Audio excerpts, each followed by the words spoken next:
అవునొదినా, ఈయనెవరో పరిచయం చేయలేదే? పరిచయం చేయడానికి గొప్ప స్టేటస్ ఉన్న విఐపి ఏం కాదులే.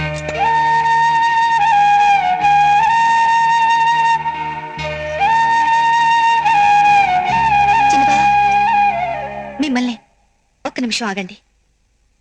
దుర్గా, వాణి, ఒకసారి ఇలా రండి. కమ్మానేసే. ఏంటే స్వప్న? మీకు ముఖ్యమైన విఐపిని పరిచయం చేస్తానన్నాం కదా, ఈయనే భానుప్రసాద్ గారు, మా చిన్న బావ.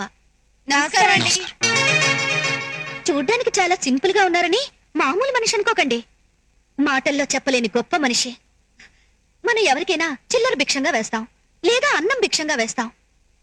కానీ ఈయన ఎంతో మందికి తన జీవితాన్ని భిక్షంగా వేశారు. ఈయన వేసిన భిక్షంతో బతుకుతున్న వాళ్ళందరూ ఆ కృతజ్ఞతనే మర్చిపోయారు. కానీ ఈయన మాత్రం అలాంటి వాళ్ళ గురించి పట్టించుకుని గొప్ప వ్యక్తిత్వం ఉన్న మనిషి.